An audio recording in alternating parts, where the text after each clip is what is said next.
Hey, welcome back to another edition of Everything Football 62. I'm your host, Jonathan Big Tex Johnson.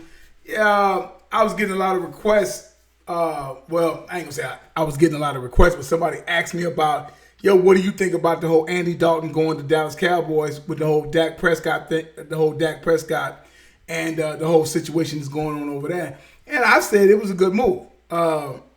It's a good move for a couple of different reasons.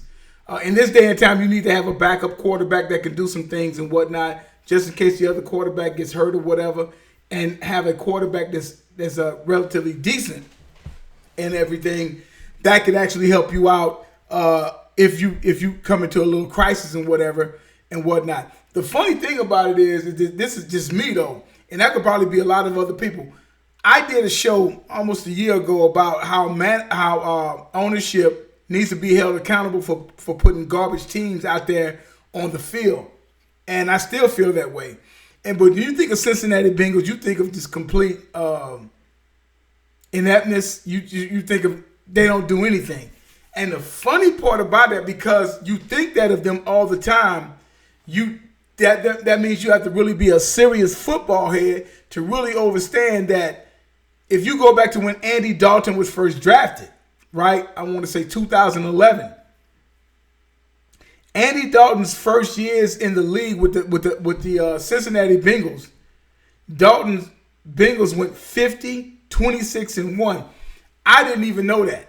Now I know as I go back and recollect those different seasons, I'm like, yeah, they were playing ball, they was doing good. But the problem that they had in the midst of that time, they won 2 AFC North titles. 2013, 2015.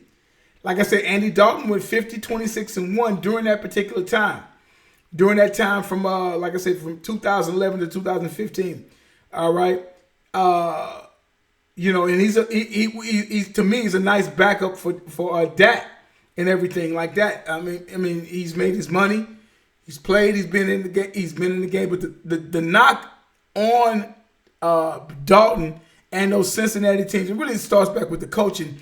The major knocks on them is that them guys could never get out of the first round. They always got throttled or beat or barely beat in the first round, in the wild card. That's where they always had the issue at. And Dalton was pretty much always the quarterback. And thus, from the coach standpoint of view, and then you go to the quarterback standpoint of view, he is going to be held responsible for that. So they never could win. That in 2015, they placed first. They went 12-4 that year. I forgot all about that stuff. I was like, wow. So like I said, Dalton first 5 years from 2011 to 2015, the Cincinnati Bengals as a team went 50, 26, and 1. And see, that's why I said, a lot of times we get caught up in a lot of different things, and those things that we end up getting caught up in, it's like those guys were winning. But because they didn't win any playoff games, they lost every playoff game that they went to. 12, 13, 14, and 15, they all lost in the first round.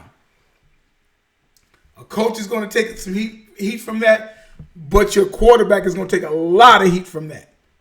And that's what went on with Dalton.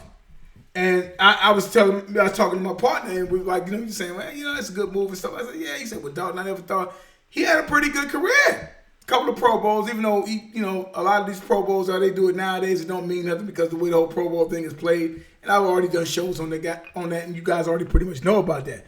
So, and Dalton back in 2014, he had like a 6-year extension for $115 million. So this cat's made a lot of bread.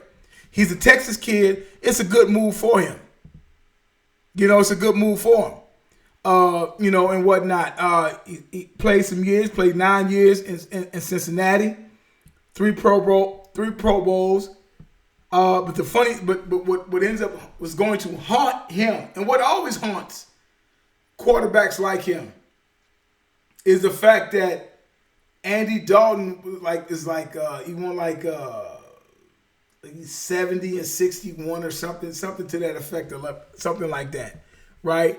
And it's like, well, wow, this guy is, he is he just does not, he doesn't really get it as far as that goes. But it's like, those guys really, when you start breaking down those quarterbacks and they come out at good records, some good teams, and Cincinnati has had some good teams. But, like I've told you guys before, when you start breaking down about, the Cincinnati Bengals and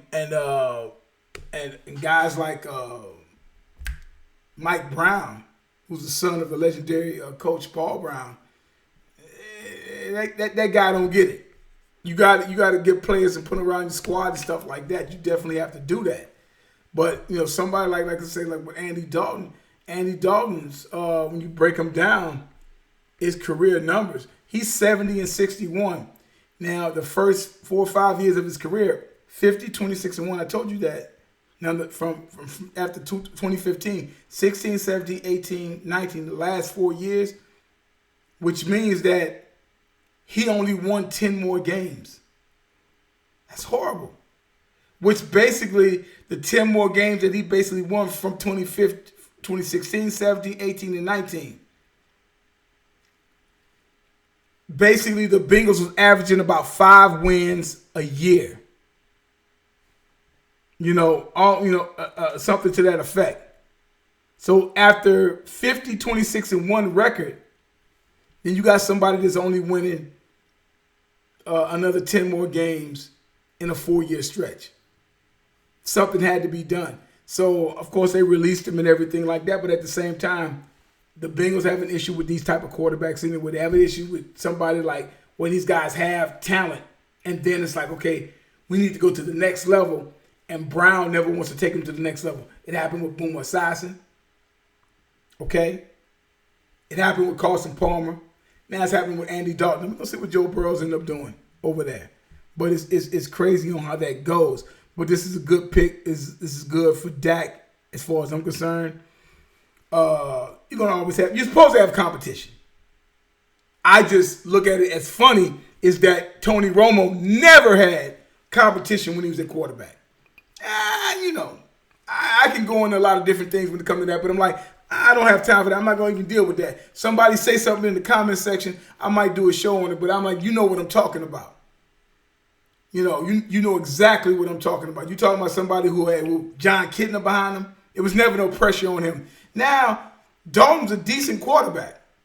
He's coming in there with 70, 61, and 2 record, 3 Pro Bowls, and he's won a couple of AFC North titles. Just like Dak has won 2 NFC East titles. 16 and I think was the 18 season. Okay? Should have won. That's another story. But done that.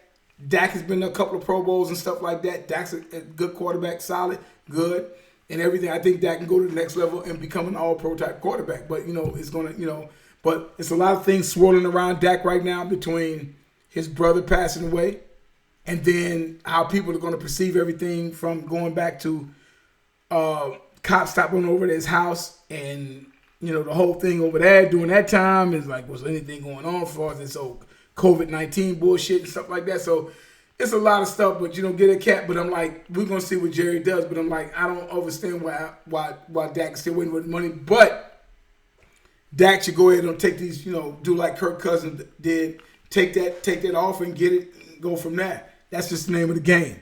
It's about business. And you're in a thing of business, but your stats speak for themselves. Somebody like I said, like Dak, somebody like Dak, you talking about somebody that is a proficient as far as when you start talking about the quarterback position and who rules it and who's like I say, Dak right now, 40 and 24. And you put that with everybody else who's in there and whatnot as far as winning games, he's right up there. So that's what I'm saying. So I think the Dalton pick is a good pick. I don't think it's going to be no quarterback controversy. Dak has a lot to prove. I just want it to be a season. And I don't think Dalton, like I said, Dalton has made a lot of money. And, he's back home in the state of Texas. So he should be good. Tell you guys all the time, there's no greatest of all time. There's no GOAT. As long as time's still going on. Also, like I said, numbers don't lie and get emotional. People do. I'll probably come back a little later with you guys. All right? Have a good one.